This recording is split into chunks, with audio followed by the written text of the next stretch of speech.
ആദരണീയരെ, പ്രിയമുള്ളവരെ, ഇവിടെയുള്ള ഏകദേശം മിക്കവരും തന്നെ എനിക്ക് മതിപ്പും സ്നേഹവും ഉണ്ടാക്കാനാണ്. കുമാരനാശൻ്റെ ശൈലി ഓർമ്മയിലിരുന്നു. തൻ സ്നേഹം മോദി അത് ചെയ്തതാണിവൻ എന്ന് ഞാനും പറഞ്ഞു കൊടുക്കട്ടെ. നമുക്ക് ജീവിച്ചിരിക്കുന്നതിനേക്കാളേറെ കടമയുള്ളത് മരിച്ചവരോടാണ് എന്ന സോക്രട്ടീസിൻ്റെ വാചകം ധാരാളം ഉദ്ധരിക്കാറുണ്ട്. അർത്ഥവത്തായൊരു ചൊല്ലാണ്. ഇവിടെ വരുമ്പോൾ കടവാലകൃഷ്ണനെ കുറിച്ചും ഒക്കെയുള്ള എൻ്റെ പഴയ സുഹൃത്തിനെ കുറിച്ചും ഒക്കെയുള്ള ഓർമ്മകൾ, സ്നേഹവായ്പകൾ എൻ്റെ മനസ്സിൽ വരും. ഇന്നും അതെ. പ്രത്യേകിച്ചും സൂചനയൊക്കെ കണ്ടപ്പോൾ ഉണ്ടായ സന്തോഷം അല്ലെങ്കിൽ ഓർമ്മകൾ എന്ന് പറയുന്നത് വളരെ പ്രധാനപ്പെട്ടതാണ്. KGS സാന്നിധ്യം, അതൊരു KGS ഇല്ലാത്തൊരു യോഗത്തിൽ പ്രസംഗിക്കുന്നതാണ് എനിക്കിഷ്ടം. കാരണം എനിക്ക് അത്രയും മതിപ്പുള്ള ഇഷ്ടമുള്ള ഒരാളാണ് KGS എന്ന് പറയുന്നത്. ഇത് വെറും പ്രസ്താവനയല്ല, നമ്മൾ സാധാരണ മനസ്സിലാക്കാവുന്നതിൽ നിന്ന് വളരെ വ്യത്യസ്തമായ രീതിയിൽ അനേകം സ്ഥലങ്ങൾ, അനേകം മാനങ്ങൾ, അനേകം ഡൈമെൻഷൻസ് ഉള്ള ഒരു വ്യക്തിത്വമാണ് KGS എന്ന് ഏറ്റവും അടുത്തു നിന്ന് അറിഞ്ഞ ഒരു വ്യക്തിയാണ് ഞാൻ. അതുകൊണ്ട് അദ്ദേഹത്തിൻ്റെ കവിതയെക്കുറിച്ച് ചില കാര്യങ്ങൾ പറയാം എന്ന് മാത്രമേ ഞാനിപ്പോൾ ഉദ്ദേശിക്കുന്നുള്ളൂ. അദ്ദേഹം ഏറ്റവും ശ്രദ്ധേയനായ കവിയാണ്, തീർച്ചയായും നമുക്കറിയാം. നാളെയും മലയാളത്തിലെ ഭാവി ഭൂതകാലത്തെ വിസ്മരിക്കാൻ ധൈര്യപ്പെടുന്നത് വരെ അദ്ദേഹത്തിൻ്റെ കവിതകൾക്കും രചനകൾക്കും പ്രാധാന്യമുണ്ടെന്ന് അറിയാം. ഒന്നാന്തരം അധ്യാപകൻ എനിക്ക് KGS പ്രശസ്തി വളരെ പ്രധാനമാണ്. ഞാനും സരസ്വതിയൊക്കെ മഹാരാജ സ്കൂളിൽ പഠിച്ചവരാണ്. നിങ്ങളുടെയൊക്കെ കാലത്ത് അത് ഇരുമ്പ് തണ്ണുകളായിരുന്നു കാവൽ നിന്നിരുന്നത്. ഇരുമ്പ് തണ്ണുകൾ കാവൽ നിന്ന മഹാരാജീയ കലാലയം എത്രയോ പ്രതിഭകളെ വളർത്തിവിട്ടതാണ് എന്ന് ഞാൻ മനസ്സാ ചിന്തിക്കാറുണ്ട്. ആ മഹാരാജാസ് കലാലയത്തിലെ മലയാളത്തിൻ്റെ ഏറ്റവും ശ്രദ്ധേയനായ പ്രൊഫസറും മറ്റൊരു ഡിപ്പാർട്ട്മെൻറ്റും ഏറ്റവും നല്ല പ്രിൻസിപ്പളുമായി ജീവിച്ച ഒരു അധ്യാപകൻ, പല കോളേജിലും പ്രിൻസിപ്പളായിട്ടും നല്ല അധ്യാപകൻ. അദ്ദേഹത്തിൻ്റെ പ്രഗത്ഭന്മാരായ ഞാനൊരു സാധാരണ സദസ്സിനെ ഓർത്തുകൊണ്ട് പറയാം, അദ്ദേഹത്തിൻ്റെ ശിഷ്യന്മാരെല്ലാം സമ്മതിക്കുന്ന ഒരു കാര്യമാണ്.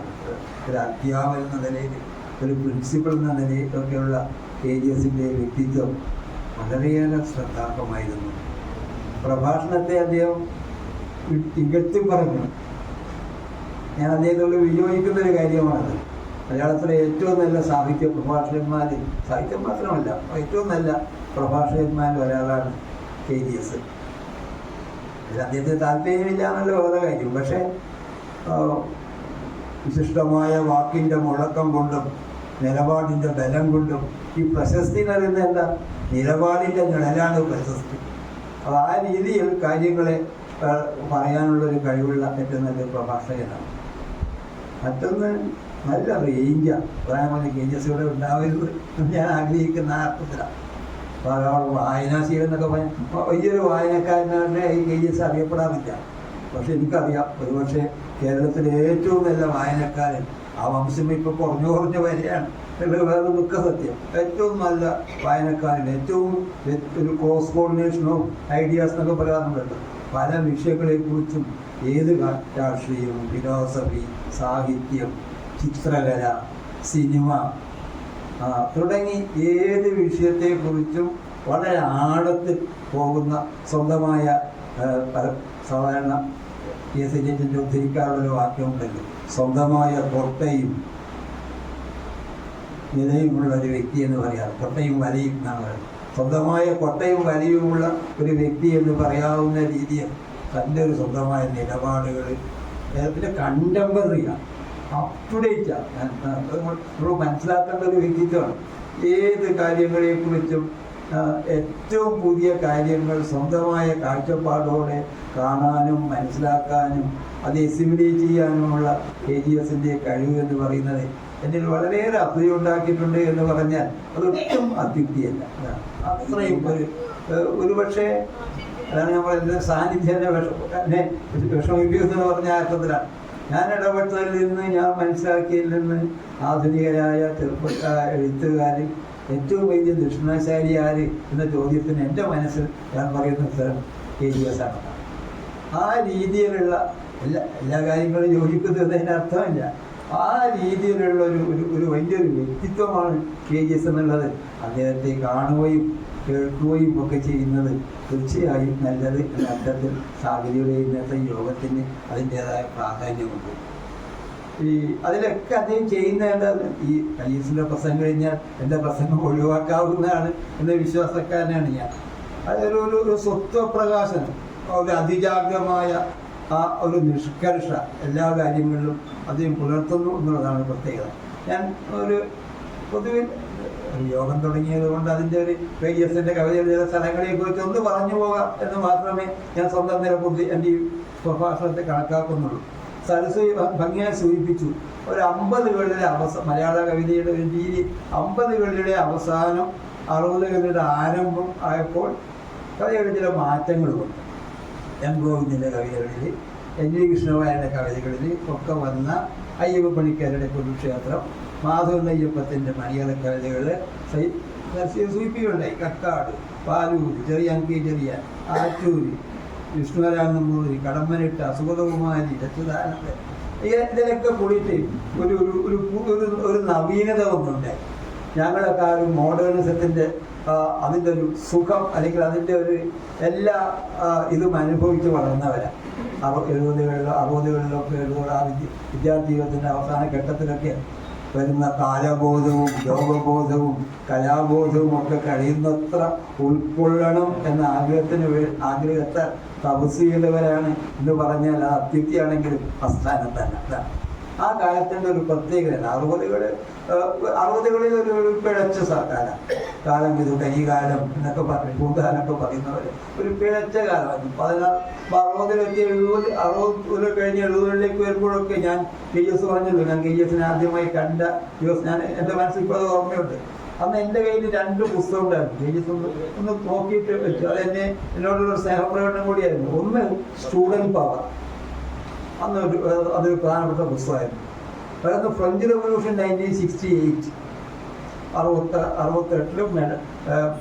ഫ്രാൻസിൽ ഒരു മാറ്റം വന്ന് ഡിഗോളിനെ മാറ്റിയിട്ട് സ്റ്റുഡൻറ് പവർ വന്നിട്ട് അന്നത്തെ ലോകത്തിലെ ഏറ്റവും വലിയ ചിന്തകനും സാഹിത്യകാരനും ഒക്കെയായ ജീൻ പോൾ സാർട്രെ, ഫ്രഞ്ച് ചിന്തകൻ, ബീയിങ് നത്തിങ്നെസ്സും നോസിയും റിപ്രൈവും ഏജ് ഓഫ് റീസണും ഒക്കെ എഴുതിയ വലിയ, അന്ന് ഞങ്ങളുടെയൊക്കെ കാലത്ത് അദ്ദേഹത്തിൻ്റെ ആത്മകഥ വേർഡ്സ് ഇംഗ്ലീഷിൽ വരുന്നത് കാത്തിരുന്ന് വായിച്ച ഓർമ്മ എൻ്റെ മനസ്സിൽ ഇപ്പോഴുണ്ട്. രണ്ട് അധ്യായങ്ങളാണ്. ഒന്ന് റീഡിങ്, 2 റൈറ്റിങ്, രണ്ട് ഭാഗങ്ങളുണ്ട്.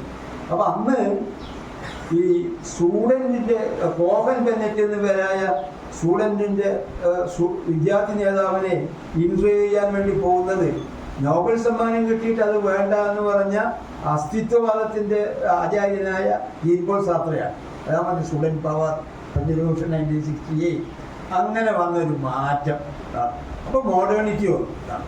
മോഡേണിറ്റിയാണ് നമ്മുടെ ഭാഷയിലും മറ്റെല്ലാ ഭാഷകളിലും എന്ന പോലെ എൻ്റെ അനുഭവപ്രകാരം ഭാഷയിൽ, കവിതയിൽ പ്രത്യേകിച്ചും വലിയ മാറ്റമുണ്ടാക്കിയത് മോഡേണിസമാണ്. അത്യാധുനിക കവിത, നൈ കവിത, പുതിയ കവിത എന്നൊക്കെ അന്ന് നമ്മൾ കഥയിൽ പറഞ്ഞു. പക്ഷെ അത് വലിയ മാറ്റം എക്കിയിട്ടു മോഡേൺ പോയിട്ട് ഞങ്ങളൊക്കെ അന്ന് വളരെ വളരെ താല്പര്യമാണ്. KGSന്റെ ഒക്കെ റേഞ്ച് വളരെ വലുതാണ്. എക്കിയിട്ടു modern poetry, struggle of the modern, verbal icon തുടങ്ങിയ പുസ്തകങ്ങളൊക്കെ വായിച്ചതിൻ്റെ ഓർമ്മകൾ എനിക്കിപ്പോഴും അതിൻ്റെ പല ഭാഗത്ത് നിന്നും പറയാൻ പറ്റും. ആ കീട്ടു മോഡേൺ പോയട്രിയിലൊക്കെ ലോറൻസ് ന്യൂഡൻ, പ്രസിദ്ധ നോവലിസ്റ്റ് കൂടിയായ ലോറൻസ് ന്യൂഡൻ വന്ന കാലത്തിൻ്റെയും ഒക്കെ സൈക്കോളജി വന്നതിൻ്റെ ഉണ്ടാക്കിയ മാറ്റങ്ങൾ, സോഷ്യോളജിയിൽ വന്ന മാറ്റങ്ങൾ, ഡാർവിൻ, കാറൽ മാർക്സ് തുടങ്ങിയ ലോകത്തിലെ വലിയ ആൾക്കാർ, ആൽബർട്ട് ഐൻസ്റ്റീൻ്റെ സിദ്ധാന്തവും, എന്തിന് ഗാന്ധി പോലും മോഡേൺ കവിതയ്ക്ക് പ്രേരകമായി എന്ന് അവർ പറഞ്ഞു. അന്ന് 100 poems സെൽഗർ റോഡ്മാൻ്റെ പുസ്തകം ഇറങ്ങി. സച്ചിദാനന്ദനും ഞാനും ഒക്കെ അന്ന് മഹാരാഷ്ട്ര ഒന്നിച്ച് ഹോസ്റ്റലിൽ താമസിക്കുന്ന കാലം.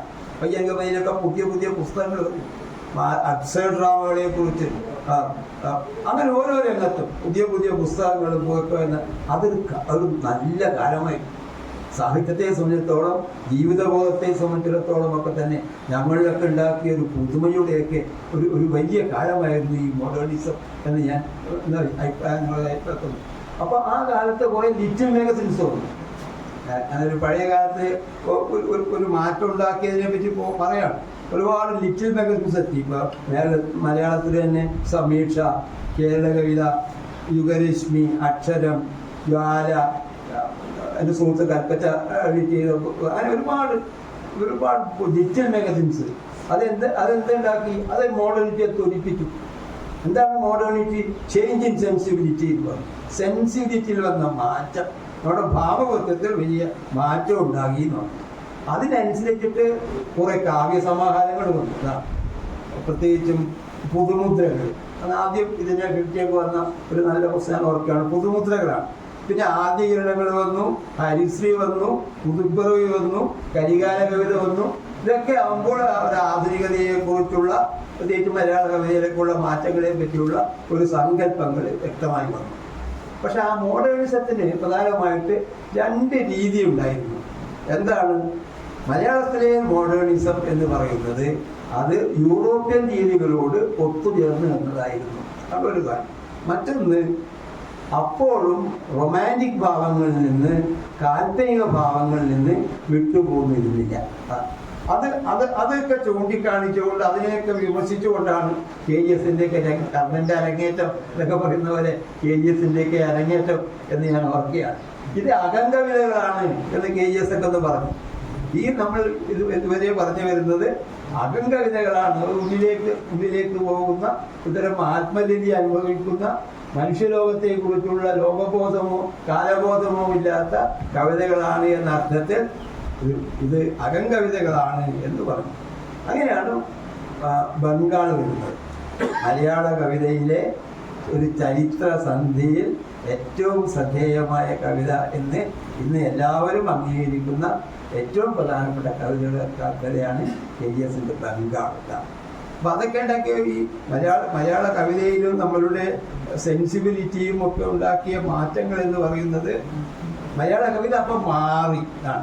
പഴയ അകങ്കവിതയിൽ നിന്ന്, ഇടങ്ങിയ സ്ഥലത്ത് നിന്ന് വ്യത്യസ്തമായ ചരിത്രസ്ഥാനത്തിലേക്ക് കവിതയും മനുഷ്യനെയും മോചിപ്പിക്കാനുള്ള ശ്രമം, അതിൻ്റെ ഫലമായിരുന്നു ബംഗാൾ എന്നിട്ട് ഇന്ന് ചൂണ്ടിക്കാണിക്കപ്പെട്ടിരിക്കുന്നതാണ്. അപ്പോൾ കവിതയും മനുഷ്യനും ഒക്കെ തന്നെ ഈ KGS-ൻ്റെ ഈ കവിതയോടുകൂടി മാറി എന്നുള്ളതാണ് ഏറ്റവും പ്രധാനപ്പെട്ട ഇതാണ്. അപ്പോൾ KGS പറയും അതുവരെ ഉണ്ടായിരുന്ന ഈ അസ്തിത്വ ചിന്തയൊക്കെ തന്നെ പ്രൗഢിയുള്ള ഒരു ഇന്ത്യയിലെ ഡെക്കറേഷൻ്റെ സ്ഥാനമാണ് ഉള്ളത്. അപ്പോഴാണ് പ്രസക്തി മാസിക വന്നത്. വളരെ മൗലികതയുള്ളതായിരുന്നു. അതിൻ്റെ ആശയങ്ങളോടോ അല്ലെങ്കിൽ ഈ അവരുടെ നക്സലിസ്റ്റ് ആശയത്തിലുള്ള വിശ്വാസം, മാവോസത്തിലുള്ള താല്പര്യം, അതിനോടൊക്കെ വിശ്വസിക്കുന്ന ഒരാളല്ല ഞാൻ. പക്ഷെ അതൊക്കെ ഒരു പുതുമയുണ്ടാക്കി, ശില്പം ചിന്തിച്ചാൽ എന്ത് എന്നൊക്കെ പണ്ട് ഗോവിന്ദനൊക്കെ ചോദിച്ച പോലെ പുതിയൊരു ചിന്ത, പുതിയൊരു ലോകബോധം, പുതിയൊരു കാലബോധം അങ്ങനെ ഉണ്ടായി. അങ്ങനെ അതിൽ നിന്ന് വ്യത്യസ്തമായി 70-ലെത്തുമ്പോൾ ഈ ബംഗാളിനോടുകൂടി KGS-ൻ്റെ വരവോടുകൂടി എന്ന് തന്നെ ഞാൻ പറയട്ടെ, കവിത ചരിത്രത്തോട് രാഷ്ട്രീയത്തോട് നേരിട്ടു. KGS-ൻ്റെ ഒരു പ്രസക്തിയാണ് മലയാള കവിതയെ തൻ്റെ ഒരു ആത്മരോധനങ്ങളും ചിന്തകളും ഒക്കെ പറയുന്നതിൽ നിന്ന് വ്യത്യസ്തമായിട്ട് ചരിത്രത്തോടും രാഷ്ട്രീയത്തോടും ബന്ധപ്പെട്ടിട്ട് ആ സമയത്ത് എന്തായി, ഒരുപാട് ലോക കവിതയെ പറ്റിയുള്ള പഠനങ്ങൾ വന്നു. ഞാൻ ഓർക്കുന്നു KGS-ൻ്റെ, ഞാനന്ന് കേരളമുകളെ ഹോസ്റ്റലിൽ താമസമാണ്. KGS ആദ്യം എൻ്റെ റൂമിൽ വന്നത്, എൻ്റെ കയ്യിൽ അന്ന് ഒരുപാട് എൻകൗണ്ടറിൻ്റെ പഴയ മാസികകളുണ്ടായിരുന്നു. ശ്രീമൻ ചന്ദ്രും പിൽക്കാലത്ത് പ്രാങ്കർമോടും എഡിറ്ററായിരുന്ന ഞാനൊക്കെ വളരെ ആ കാലത്ത് മാരാക്കി പഠിക്കുന്ന കാലത്ത് എല്ലാം മനസ്സിലായിട്ടല്ല, എന്നാലും അതൊരു വാങ്ങുകയും വായിക്കുകയും ചെയ്യുന്ന ഘട്ടം കൊണ്ട് ഇഷ്ടം. അപ്പോൾ നെരൂദയുടെ കവിതകൾ അതിലുണ്ട് എന്നുകൊണ്ട് അത് തിരയാൻ വേണ്ടിയിട്ടായി, അതെടുക്കാൻ വേണ്ടിയിട്ടായിരുന്നു KGS-ൻ്റെ റൂമിൽ ആദ്യമായി വന്നതിന് ഉറപ്പ്. അപ്പോൾ പുതിയ കാലത്തിലേക്ക്, ലോകത്തിലൊക്കെ എന്ത് സംഭവിക്കുന്നു എന്നാണ്. അപ്പോൾ ലോകത്തിലെ സോഷ്യലിസ്റ്റ് കവിതയോടുള്ള അഭിമുഖ്യത്താണ് അത്. അപ്പോൾ 70-കളിൽ മലയാളം ഇതൊക്കെ ഉൾക്കൊണ്ടിട്ടാണ്. അതിൻ്റെ ഫലമായി അന്ന് വരെ ഉണ്ടായിരുന്ന കവിതാ രീതി മാറി. അവർ ഉൾക്കൊണ്ട് ഒരർത്ഥത്തിൽ വൈലോപ്പിള്ളിയുടെയും ഇടശ്ശേരിയുടെയും പി കുഞ്ഞിരാമൻ നായരുടെയും കാവ്യ രീതികളോട് അതിൻ്റെ ഒരു പരാഗരേണുക്കൾ തങ്ങളുടെ ആത്മാവിൽ ഉൾക്കൊണ്ട് കൂടിയാണ് അവരെഴുതിയത് എന്ന് ഞാൻ വിശ്വസിക്കുന്നു. ആ സമയത്ത് അപ്പോൾ മലയാള കവിത മാറി. എഴുപതോടുകൂടി മലയാള കവിത മാറി, ബംഗാളിനോടുകൂടി മലയാള കവിത മാറി എന്ന് പറഞ്ഞാൽ അതൊട്ടും അത്യുക്തിയല്ല. അപ്പോൾ ആ രീതിയിൽ കുറേ കവിതകളൊന്നും മലയാളത്തിൽ ആറ്റൂരിൻ്റെ ക്യാൻസർ, പിറവി, സംക്രമണം, കർമ്മനേട്ട രാമകൃഷ്ണൻ്റെ ശാന്ത, കണ്ണൂർ കോട്ട, സച്ചിദാനന്ദൻ്റെ സത്യവാഗ്മൂലം, പനി തുടങ്ങിയ കവിതകളൊക്കെ വന്നു. ഇതിൻ്റെയൊക്കെ ഒരു തുടക്കക്കാരൻ KGS ആണ്. അപ്പം എന്താ പ്രത്യേകത ഉണ്ടായത്? കവിത ജനങ്ങളിലേക്ക് നടന്നു തുടങ്ങിയിട്ടാണ്. പഴയ രീതി മാറി. കവിത മനുഷ്യർക്കിടയിൽ നടന്നു തുടങ്ങി. കുറേയൊക്കെ നർമ്മം മുമ്പും ഉണ്ടായിരുന്നു. പക്ഷെ നർമ്മത്തിൻ്റെ കുറേ കൂടി സാമൂഹികമായ ഒരു ഡയമെൻഷൻ വന്നു. പിന്നെയോ ശില്പം എന്ന് പറയുന്നത്, ഫോം എന്ന് പറയുന്നത് കൂടുതൽ സ്വതന്ത്രമായി. ഇവരുണ്ടാക്കിയ ഈ ഗദ്യകവിതാന്നൊക്കെ നമ്മൾ പറഞ്ഞാലും അതുണ്ടാക്കിയ ഒരു വലിയ മാറ്റം എന്ന് പറയുന്നത് പഴയ രീതിയിൽ നിന്ന് വ്യത്യസ്തമായിട്ട് ഒരു സ്വതന്ത്രമായ കാവ്യശില്പത്തിൻ്റെ രൂപം നൽകി എന്നൊരു പ്രാധാന്യം KGSനുണ്ട്. അങ്ങനെ പല രീതിയിൽ. പിന്നെ KGSന് ഞാനങ്ങനെ എനിക്ക് ആഗ്രഹമുള്ളതാണ് ഏറ്റവും പഠിക്കണമെന്ന്. പക്ഷെ വട്ടത്തെ പഠിച്ചിട്ട് തോന്നുന്നില്ല. എന്നാലും KGSൻ്റെ ഒരു പ്രത്യേകത എന്താ? ചില പ്രത്യേകത ഇങ്ങനെ ഒന്ന് നിങ്ങളുടെ ശ്രദ്ധയിൽ അത് വായിക്കാത്തവർ പലരും ഉണ്ടാകുന്ന വിചാരം കൊണ്ട് പറഞ്ഞതാണ്. KGSൻ്റെ ഒരു ഗുണമായി തോന്നിയിരുന്നത് സ്വയം നവീകരിക്കുന്ന കവിയാണ്. ഓർഡർ ചേഞ്ച് തീവിയും പ്ലേസ് ടിന്യൂ ഒന്ന് ടെന്നീസും പാടുന്നത് കാലാഘട്ടത്തിലെത്തേണ്ട കാലം തീർന്നിച്ചതൊക്കെയും എന്ന് നീ പാടുന്നതൊക്കെ ആ രീതിയിൽ മാത്രമല്ല, ഒരു സ്വയം നവീകരണം എന്നുള്ളത് ഒരു വ്യക്തിക്കും ഒരു എഴുത്തുകാരനും വളരെ പ്രധാനപ്പെട്ടതാണ്. ഈ സ്വയം നവീകരിക്കുന്ന കവിതയാണ് KGSൻ്റെ എന്ന് പറയാവുന്നതാണ്. അതെന്തിലും കാണും, ശില്പത്തിൽ കാണും, ഇമേജസ്, പോയറ്റിക് ഇമേജസിൽ, ബിംബനിർമ്മാണത്തിലുണ്ട്. ഇതൊക്കെ ജാഗ്രത പുലർത്തും. വളരെ ഈ പ്രസംഗത്തിൽ പോലും വാക്കുകളൊക്കെ പ്രയോഗിക്കുമ്പോൾ ക്ലാസ്സുകളിൽ അങ്ങനെയാണെന്ന് ഞാൻ കേട്ടിട്ടുണ്ട്. ഒക്കെ വാക്കുകൾ പ്രയോഗിക്കുന്നതിൽ കാണിക്കുന്ന ഒരു ജാഗ്രത, ഒരു നിരന്തരമായ ജാഗ്രത KGSൻ്റെ റൈറ്റിംഗ് സെൽഫിൻ്റെ ഒരു ഭാഗമാണ് എന്നാണ് എൻ്റെ വിശ്വാസം. പിന്നെ ഒരു ചരിത്ര സംവാദം ഉണ്ടാകും. നിത്യജീവിതത്തിൽ നിന്നും ഭൗതിക പരിസരത്തു നിന്നുള്ള സംസ്കാരത്തിൻ്റെ സൂക്ഷ്മമായ തെളിവുകളിലേക്ക് KGSൻ്റെ കവിത നടക്കും. ഈ ചരിത്ര സംവാദം എന്ന് പറയുന്നത് വളരെ പ്രധാനമാണ്. പലരൊക്കെ ചൂണ്ടിക്കാണിച്ചാണ്. എൻ്റെ ഭൗതികമായ കണ്ടുപിടുത്തം ഞാൻ അവകാശപ്പെടുന്നില്ല. പക്ഷെ അതൊക്കെ ശ്രദ്ധേയമാണ്. അതുകൊണ്ട് മലയാളത്തിൽ രാഷ്ട്രീയ കവിത എന്ന പദത്തിന് മലയാളത്തിൽ സർഗാത്മകമായ അർത്ഥതലങ്ങൾ ഉണ്ടാക്കി എന്ന പ്രശസ്തിക്ക് KGS എന്നും അർഹനാണ്. പൊളിറ്റിക്കൽ പോയട്രി അതിൻ്റെ ഒരു ക്രിയേറ്റീവ് ഡയമെൻഷൻ എന്താണ് എന്നത് മലയാളം കണ്ടത് KGSൻ്റെ കവിതയിലൂടെയാണ്. പിന്നെ അങ്ങനെ എത്തി പഴയ കവിതയാണെങ്കിലും ബംഗാൾ, കഷണ്ടി, ആനന്ദൻ, അയോധ്യ, വരും എന്ന പ്രതീക്ഷ അങ്ങനെയൊക്കെ വന്ന് ഇത് നിരന്തരമായി. ചില കവികൾക്ക് അതില്ല, ചില മനുഷ്യർക്കും അതില്ല. ഇത് ഒരു സൈക്കോ സോഷ്യോളജിക്കൽ ഇവല്യൂഷൻ എന്നൊക്കെ പറയുന്ന ഒരു നിരന്തരമായ ഇവല്യൂഷൻ എന്ന് പറയുന്നത് ജാഗ്രതായിരിക്കൽ, ഒരു പരിണാമവിധേയമാകൽ എന്ന് പറയുന്നത് വലിയൊരു ഗുണമാണ്. പിന്നെ കുറച്ച് കഴിയുമ്പോൾ 80-കളിലെത്തുമ്പോൾ കുറച്ചുകൂടി പിന്നീട് കുറച്ചുകൂടി കാലം കഴിഞ്ഞപ്പോൾ മാറ്റം വന്നു. അപ്പോൾ പിന്നെ ഈ അദ്ദേഹം തന്നെ വ്യക്തമാക്കുന്ന പോലെ ആ വിപ്ലവത്തിനെ പറ്റിയുള്ള ആ ആധിക്യ ചിന്തകളിൽ നിന്ന് മാറിയിട്ട് ഒരു കൾച്ചറൽ ഐഡന്റിറ്റി, ഒരു സാംസ്കാരിക സത്വം അത് അന്വേഷിക്കുക എന്നുള്ളതാണ് പിന്നീട് വന്ന അദ്ദേഹത്തിൻ്റെ കവിതകൾ. അത് കിണർ, അന്യാധീനം, കടമ്പനാട്ട് കടമ്പില്ല, കൊച്ചിയിലെ വൃക്ഷങ്ങൾ, മണൽക്കാലം, പലപോസിലുള്ള ഫോട്ടോകൾ, ഇതിനെപ്പറ്റിയൊക്കെ പലരും PK രാജശേഖരനും മറ്റു പലരും വിശദമായി പറഞ്ഞിട്ടുണ്ട്. ഞാൻ നിങ്ങളുടെ വായിക്കാത്തവരുടെ ശ്രദ്ധയ്ക്ക് വേണ്ടി ഒരു അധ്യാപകൻ്റെ ധർമ്മങ്ങൾ ഒരുക്കുന്നതേ ഉള്ളൂ. ഇത്തരം കവിതകളൊക്കെ കാണും. ആ വന്നിരിക്കുന്ന പഴയ രീതിയിൽ നിന്ന് മാറിയിട്ട് കുറേ കൂടെ എന്താണ് കേരളീയത, അപ്പോഴാണ് ദേശത്തെ എഴുതലാണ് കവിത തുടങ്ങിയ ആശയം. ഒരു നീണ്ട ഒരു ലേഖനം തന്നെ KGSൻ്റെ നീണ്ടതല്ല, വേറെ കുറെ സൂക്ഷ്മതയുള്ള ലേഖനം തന്നെ ഉണ്ട്. കൊച്ചിയിലെ വൃക്ഷങ്ങളെക്കുറിച്ച് കൊച്ചിയിലെ വൃക്ഷങ്ങൾ ഒരു പാരായണം എന്ന പേരിൽ ടീച്ചറുടെ നല്ലൊരു പഠനമുണ്ട്. ഒരു ഈ മലയാള കവിതയുടെ മുഴുവൻ പഴയ കാലത്തെ രാമചരിതം മുതൽ ഏറ്റവും പുതിയ കവിതകളെ സഞ്ചരിച്ച ഒരു വിമർശകൻ ഇരാവ ടീച്ചർ, നമുക്കറിയാം. ഇരാവ ടീച്ചർ ഏറ്റവും ഇതിൻ്റെ ഒരു മേന്മയെക്കുറിച്ച് കൊച്ചിയിലെ വൃക്ഷങ്ങൾ ഒരു പാരായണം എന്നത് അത്തരം ഒരുപാട് കാര്യങ്ങൾ നമ്മൾ ശ്രദ്ധയിൽപ്പെടുത്തുന്നുണ്ട്. അങ്ങനെ നിരന്തരമായ ഇപ്പോഴും നമ്മളിപ്പോൾ അടുത്ത ഏറ്റവും പുതുതായിട്ട് വന്നത് കൂർമ്മം, ഏറ്റവും പുതിയ കൂർമ്മം വരെ ഉള്ളതിലൊക്കെ തന്നെ ആ ഒരു നിരന്തരമായ ജാഗ്രത, കാലബോധം, ലോകബോധം, കലാബോധം, മൂല്യബോധം, ഇതൊക്കെ അതെല്ലാം പുലർത്തുന്നു എന്നുള്ളത് വളരെ പ്രശ്നമാണ്.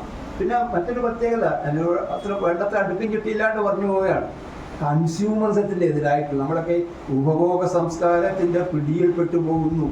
വസ്തുരതി നമ്മെ എത്ര കണ്ട് സ്വാധീനിക്കുന്നു, അതിൻ്റെ ഒരു ദുരന്തം.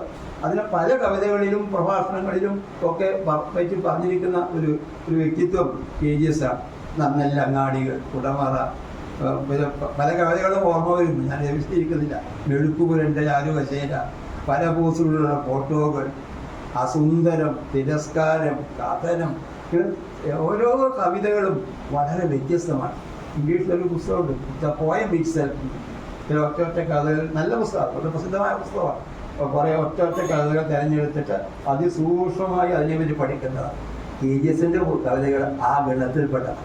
ഒറ്റ ഇങ്ങനെ പറഞ്ഞു പോകാവുന്ന ഇതിലല്ല, ഓരോ കവിതയും എടുത്തിട്ട് സൂക്ഷ്മമായി പഠിക്കാവുന്ന, അതിൻ്റെ ശബ്ദതലം, അർത്ഥതലം, ഭാവതലം, സംസ്കാരതലം, ഇങ്ങനെ കവിതയുടെ നാല് തലങ്ങളെക്കുറിച്ച് തീക്ഷ്ണമായി പറഞ്ഞിട്ടുണ്ട്. അതിൽ കവിഞ്ഞിട്ടുള്ള പല തലങ്ങളിലേക്കും നമ്മുടെ ശ്രദ്ധയായിരിക്കുന്ന രീതിയിലുള്ള എഴുത്താണ്. ഒന്ന് അതോ വേറൊരു വാക്കിൽ പറഞ്ഞ ധ്വനിസാന്ദ്രമായ കവിതകൾ. മലയാളത്തിൽ ധ്വനിസാന്ദ്രമായ കവിതകൾ ഏത് എന്ന ചോദ്യത്തിന് കാണിക്കാവുന്ന ഉദാഹരണങ്ങൾ KGSൻ്റെ, ഞാൻ മറ്റും അതിൽ മറന്നുകൂടെ അല്ല ഞാൻ പറയുന്നതാണ്. പിന്നെ ആ ഭാഷ പ്രയോഗിക്കുമ്പോൾ ഉണ്ടാകുന്ന അതിൻ്റെ ഒരു മൊറാലിറ്റി ഉണ്ടല്ലോ, ഭാഷയിലുള്ള ഒരു നൈതികത, അതാണ്.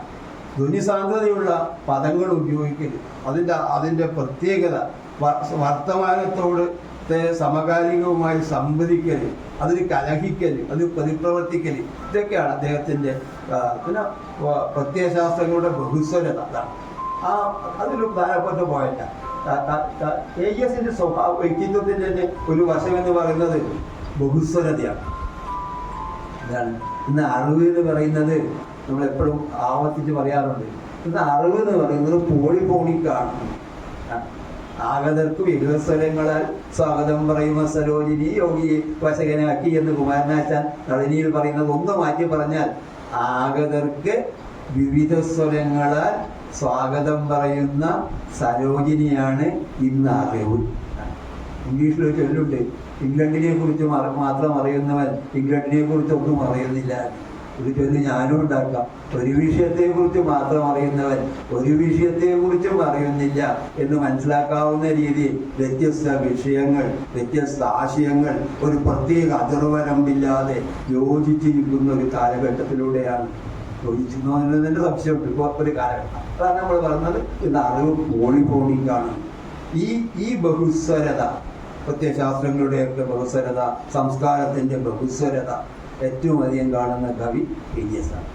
അത് പലതും വരും, പലതും. അത് വായിക്കുകയോ പഠിക്കുകയോ ഒക്കെ ഉണ്ടാകുന്നവർക്ക് ഏതെല്ലാം തലങ്ങളിലേക്ക് അത് പോകുന്നുണ്ട്. Politics, ethics, philosophy, art, anthropology, psychology, ഇങ്ങനെ പല തലങ്ങളിലേക്കും മാനങ്ങളിലേക്കും പോകുന്ന ഒരു ബഹുസ്വരത, പ്രത്യയശാസ്ത്രങ്ങളുടെയൊക്കെ ഒരു ബഹുസ്വരത അദ്ദേഹത്തിൽ കാണാവുന്നതാണ്. അപ്പോൾ KGSൻ്റെ തന്നെ ഒരു അദ്ദേഹം തൻ്റെ പ്രഭാഷണത്തിലൊരു വാക്ക് ഉപയോഗിക്കുകയുണ്ടായി, പ്രബുദ്ധത. KGSൻ്റെ കവിതയിൽ പ്രബുദ്ധതയുടെ ഒരു രൂപമാണ് കവിത എന്ന് വിശ്വസിക്കുകയും അത് വളരെ ഗൗരവമുള്ളതാണ്, അത് വളരെ ഗൗരവമായെന്നെടുത്ത് അതിനെ നല്ല മൂല്യബോധത്തോടു കൂടി, എത്തിക്സ്, സദാചാരബോധത്തോടു കൂടിയിട്ട് അദ്ദേഹം ആ കവിതയെ ഇതാക്കുന്നവരാണ്. എപ്പോഴും അതിൻ്റെ പ്രയോഗിക്കുന്ന പദങ്ങൾ, ഭാഷകളൊക്കെ നിർത്താറുണ്ട്. ഓരോന്നിനും കാണിക്കുന്ന പ്രത്യേകത എന്ന് പറയുന്നത് അത് വളരെ വളരെ വലുതാണ്. ഞാനത് എത്ര ധ്വനിസാന്ദ്രമായ പദങ്ങൾ ഉപയോഗിക്കുന്നത് ഒക്കെ കാണിക്കുന്ന പ്രത്യേകത. അതായത് കൃതികൾ ഞങ്ങളുടെ ഓർമ്മയ്ക്ക് വേണ്ടി ഒന്ന് പറയാണ്. കൊച്ചിയിലെ വൃക്ഷങ്ങൾ, അമ്മമാർ, ഞാനെൻ്റെ എതിർകക്ഷി, സഞ്ചാരി മരങ്ങൾ, മരിച്ചവരുടെ വീട്, ഓർമ്മ കൊണ്ട് തുറക്കാവുന്ന വാതിലുകൾ, സൈനികൻ്റെ പ്രേമലേഖനം തുടങ്ങി ഉള്ള ധാരാളം വായിക്കാനും മനസ്സിലാക്കാനും നമ്മൾ കടന്നുപോയ കാലം, ലോകം, ജീവിതബോധം, രാഷ്ട്രീയം, മനുഷ്യത്വം തുടങ്ങിയ കാര്യങ്ങളെക്കുറിച്ച് ഒരുപാട് വെളിച്ചം തരുന്ന കവിതകൾ എഴുതിയ കവിയാണ് KGS എന്നാണ് പ്രത്യേകത. പിന്നെ എനിക്ക് 2 പരാതിയുള്ളത്. ഒന്ന്, നല്ല നല്ല ഗദ്യം, പക്ഷെ അതിനോടൊരു വല്ലാത്തൊരു അനാസ്ഥ KGS കാണിച്ചു എന്നെനിക്കൊരു പരാതിയുണ്ട്. ഇപ്പൊ ദൂരത്ത് അദ്ദേഹത്തിൻ്റെ പുസ്തകമുണ്ട്. അത് മലയാള മനോരമയിൽ പോക്ക് വരവ് എന്ന പേരോ മറ്റോ അദ്ദേഹം എഴുതിയതാണ്. അതിന് പുസ്തകമായിട്ട് വന്നു. അത് വായിച്ചാലൊക്കെ അറിയാം. അപ്പം ശൈലി വരുന്ന രീതി, അത് പ്രയോഗിക്കുന്നതിൻ്റെ അർത്ഥചാരുത, ശ്രീലങ്കയിൽ കണ്ടത്, കുറ്റവും ശിക്ഷയും, വീട്ടിൽ നിലാവ് കടക്കണം, മനുഷ്യന് എത്ര ലാഭകരമായ ഉടൽ, എത്ര ക്രിസ്ത്യാനികൾ ബൈബിൾ വായിച്ചിട്ടുണ്ട് തുടങ്ങിയ കുറേ ലേഖനങ്ങളൊക്കെ ഉണ്ട്. അതിൽ നർമ്മമുണ്ട്, ലോകബോധമുണ്ട്, വലിയൊരു നല്ല പ്രോസ. എനിക്ക് തോന്നിയിട്ട് അങ്ങനെയാണ്. ഇപ്പോൾ മലയാളത്തിൽ ഡോക്ടർ ഭാസ്കരൻ നായർ, കുട്ടനായർ സാറ്, ഒരു ഭാഷാ നിലയ്ക്ക് എന്നെ എനിക്ക് ഭയങ്കര മതിപ്പ്. മുണ്ടശ്ശേരി മാഷ് അഴിപ്പൂർ സാറിനെയും മറന്നുകൊണ്ടല്ല ഞാനത് പറയുന്നത്. KP അപ്പൻ ഇങ്ങനെ എനിക്ക് ഏറ്റവും മതിപ്പ് തോന്നിയിട്ടുള്ള ഒരു ഭാഷ എന്ന് പറയുന്നത് KGSൻ്റെ ഭാഷ. ആ ഭാഷ പ്രയോഗിക്കുന്നതിലുള്ള ഒരു പ്രത്യേകത, വരുന്ന ഇമേജസിൻ്റെ ഒരു ധാരാളിത്വം. മലയാളം നമ്മുടെ ഭാഷയിൽ ഏറ്റവും അധികം കാവ്യ ബിംബങ്ങളിൽ ഇമേജസ് ധാരാളിത്വമുള്ള കവിയാരാ? കുഞ്ഞിരാമൻ നായരാണ്. ഗദ്യത്തിൽ ഒട്ടും കുറയാത്ത ധാരാളിത്വം KGSനുണ്ട്.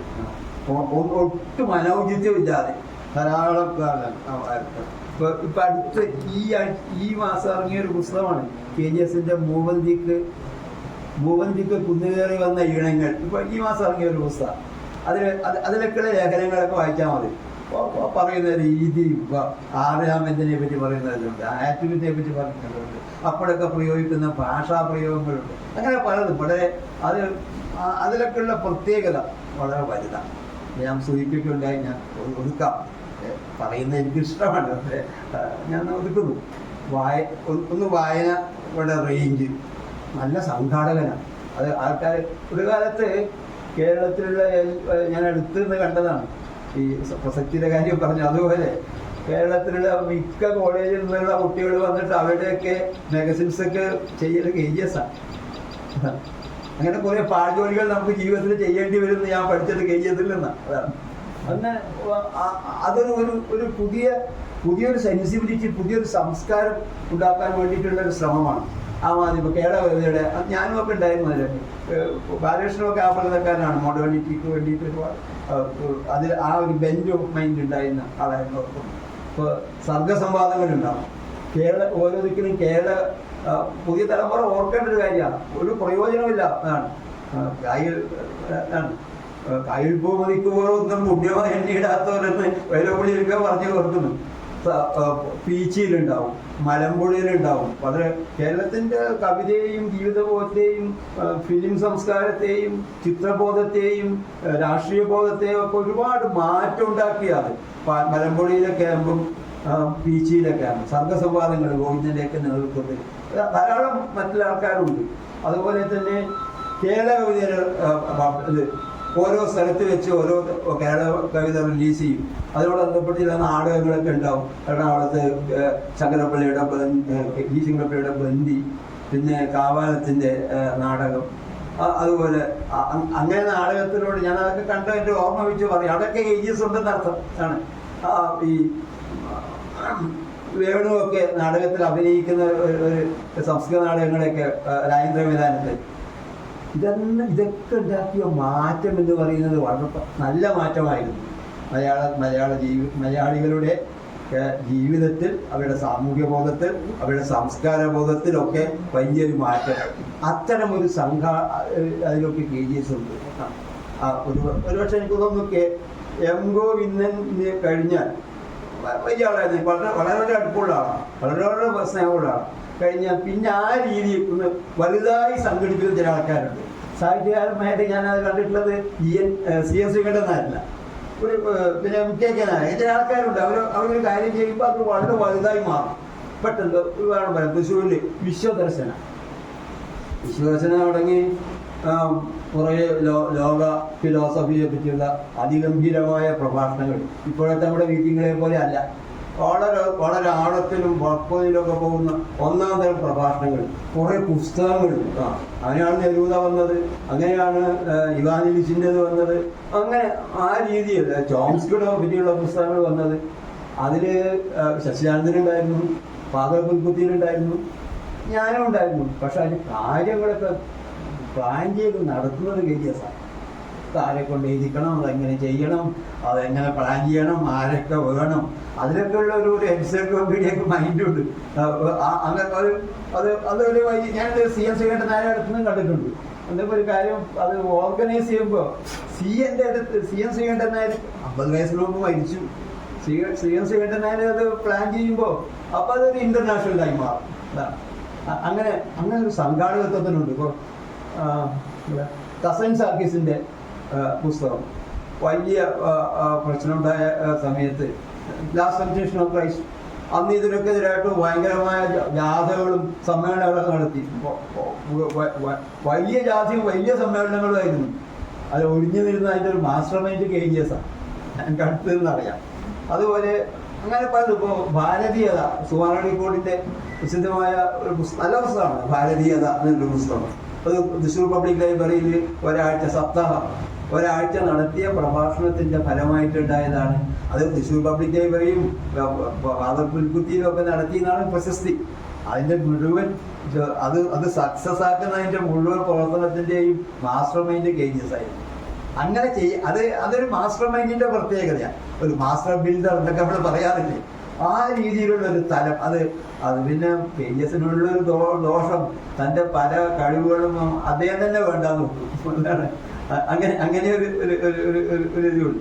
ജനനീതികൾ അറിഞ്ഞിട്ടുണ്ടാവില്ല. അതൊക്കെ ചെയ്ത ഗുണങ്ങൾ നല്ലതാണ്. ഒരു കാലത്ത് വിഷമിക്കുന്നവരും വേദനിക്കുന്നവരും ന്യായം നീതി കിട്ടാതെ പോകുന്നവർക്ക് വേണ്ടി ജനനീതിയും. അപ്പോൾ അത് പുൽക്കുത്തിയിലായിരുന്നു. അച്ഛനായിരുന്നു പുറത്താകേണ്ടി വന്നു. പക്ഷെ അതിൻ്റെയൊക്കെ പിറകിലുണ്ടായിരുന്നു ഒരു നീതിബോധത്തെ പറ്റിയുള്ള ഒരു തോന്നൽ. ഇതാണ് നമ്മുടെ ഭാഷ എന്താണ്, നമ്മുടെ കാലം എന്താണ്, അതിലെല്ലാം ഓരോ മനസ്സിലും സ്നേഹമുണ്ട്. ഇതിൽ പലപ്പോഴുമായി അത്ര എഴുതാത്ത ലേഖനങ്ങളാണ്. പക്ഷെ അത് വായിച്ചാലറിയാം ആ ലേഖനങ്ങൾ. ഞാൻ ഈ യോഗത്തിൽ എനിക്കുള്ള ഗുണമല്ല, ഞാൻ അതിനുവേണ്ടി ഇത് മുഴുവൻ വായിച്ചു വീണ്ടും. അപ്പോഴൊക്കെ വരുന്നതിൻ്റെ ഒരു പ്രത്യേകതയാണ് ആ പോകുന്നതിൻ്റെ ഒരു നിലപാട് തറ. ഞാൻ നേരത്തെ പറഞ്ഞല്ലോ, സോക്രട്ടീസിൻ്റെ കാര്യമാണ്. എന്താണ് പ്രശസ്തി എന്ന് പറയുന്നത് നിലപാടിൻ്റെ നിഴലാണ്. KGS പ്രശസ്തനാണ് തീർച്ചയായിട്ടും. അത് ഈ തന്നെ നിലപാട് കൊണ്ടാണ്. നിലപാടുകളിൽ ഉറച്ചു നിൽക്കുകയും അത് എല്ലാവരിലും കാണാം. അത് വിശദീകരിക്കാവുന്ന വേറെ ആശയം. സ്വന്തമായൊരു നിലപാടുണ്ടാവുക, ആ നിലപാടിൽ ഉറച്ചു നിൽക്കുക, അതിനു വേണ്ടിയിട്ടുള്ള എല്ലാ സഹിഷ്ണുതയും ഉണ്ടാവുക. ആ രീതിയിൽ പലതും അതിനിടയിൽ പുള്ളി ഉപേക്ഷിച്ചാണ് ഈ പ്രഭാഷണം എനിക്ക് തോന്നുന്നു. നല്ലൊരു പ്രഭാഷകന് വേണ്ട ഒരുപാട് സിദ്ധി വൈഭവങ്ങൾ. അത് എൻ്റെ ഏറ്റവും ഇഷ്ടമുള്ള ശശികാന്തൻ പറയുന്ന പോലെ അതൊന്നും KGS-നെ അടക്കം സൂചിപ്പിക്കാനുള്ള പോലെ ഇതൊക്കെ അനാവശ്യമാണ് എന്ന് വിശ്വസിക്കുന്ന ഒരാളല്ല ഞാൻ. അതിൻ്റെതായ പ്രാധാന്യമുണ്ട്. എത്രയോ കാലഘട്ടങ്ങളിൽ നമ്മുടെ പല രീതികളെയും മാറ്റുവാനും സമൂഹത്തെ മാറ്റുന്നതിനും ഒക്കെ തന്നെ പ്രഭാഷണങ്ങൾക്ക് അതിൻ്റെതായ പ്രാധാന്യം. പ്രത്യേകിച്ചും KGS-നെ പോലുള്ള ആൾക്കാർ ഇപ്പോൾ നമുക്ക് KGS കാവ്യ വിമർശനത്തിലൊക്കെ മുഴുകിയിരുന്നെങ്കിൽ നല്ല സംഭാവന വെച്ച്. ഇപ്പോൾ TS എലിയറ്റിനെ പോലെയുള്ള ആൾക്കാർ നോബൽ സമ്മാനം കിട്ടിയ കവിയാണ്, ഒന്നാം തരം സാഹിത്യ വിമർശകനുമാണ്. ആ സാഹിത്യ വിമർശകൻ അല്ലെങ്കിൽ കാവ്യങ്ങളെ പറ്റിയും സാഹിത്യകളെ പറ്റിയുള്ള ഒന്നാം തരം പഠനങ്ങൾ എഴുതാൻ കഴിയുന്നതിൽ KGS വിമുഖത കാണിച്ചു. ഏറ്റവും നല്ല പ്രഭാഷകനാകുന്നതിൽ അദ്ദേഹം വിമുഖത കാണിച്ചു. ഈ 2 ചാർജ് ഷീറ്റ് അദ്ദേഹത്തിന് പേരിൽ ചുമത്തിക്കൊണ്ട് ഇനിയും അനേകം നന്മകൾ ചെയ്യാൻ കഴിയട്ടെ എന്ന് എല്ലാവിധ സ്നേഹത്തോടും കൂടി പ്രാർത്ഥിക്കുന്നു.